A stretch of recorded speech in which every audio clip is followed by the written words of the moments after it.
loud. All right, so if we're talking about section 16 and 17, coordination and subordination. So on page 23, you have exercise 52. So number 1 says, we visited Bellingrath Gardens and we saw several flamingos. So how would we write this so that it's not too, it's not a compound sentence, instead it's a complex. So you would turn one of these two into a, like an adjective or an adverb clause. So you could say, what? Yep.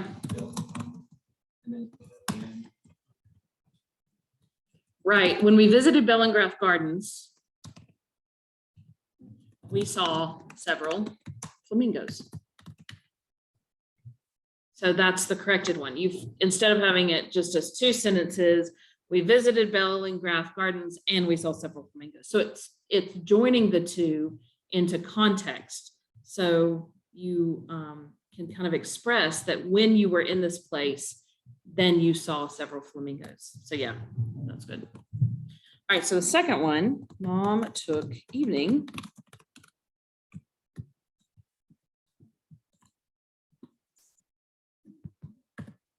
Mom took evening courses in business so she can now help dad with the bookkeeping.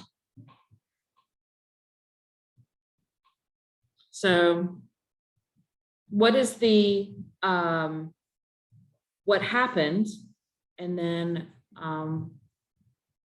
so you've got cause and effect here.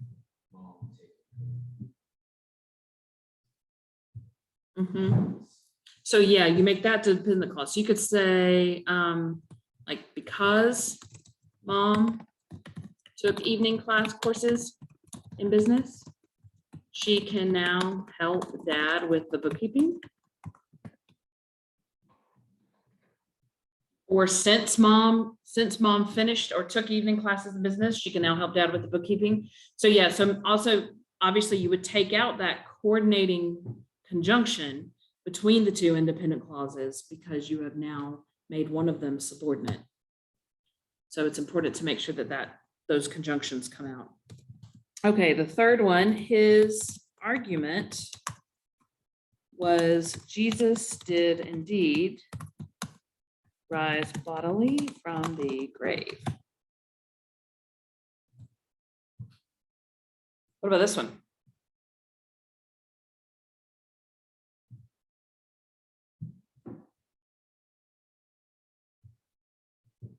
So this is from the part I sort of skipped over a little bit.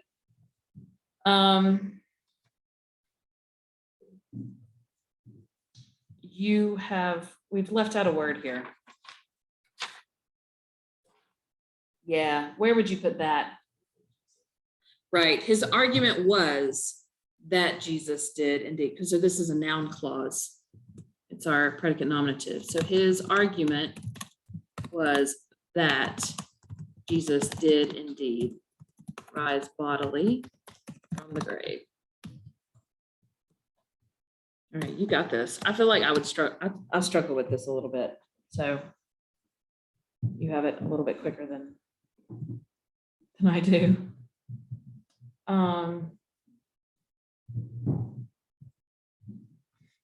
So yeah, so that is probably an example of B, 17.4b on page 88. Do not use an independent clause in the place of a noun clause. He wanted to improve himself was the reason he returned to school.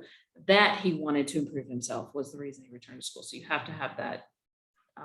Don't try to make it independent clause. It needs to stay as a dependent noun clause. Okay, although he still feared Esau, Jacob had been away many years.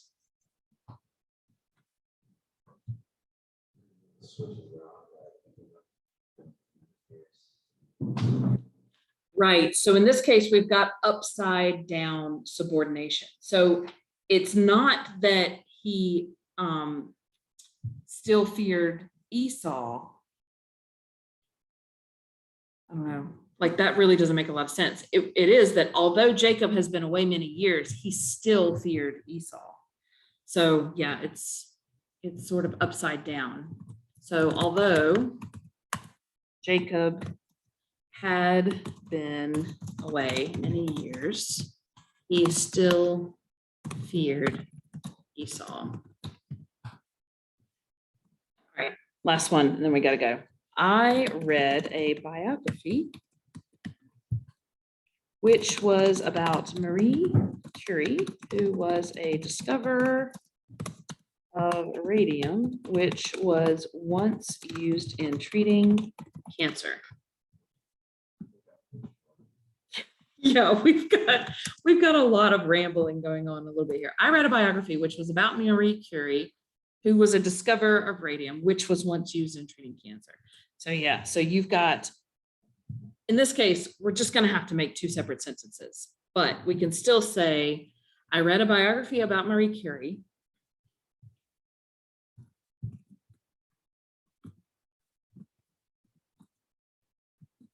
A discoverer of radium. So you have a positive right after Marie Curie.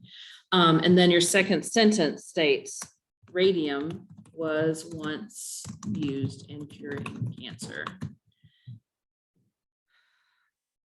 Because of radium is just a prepositional phrase describing that she's a discoverer.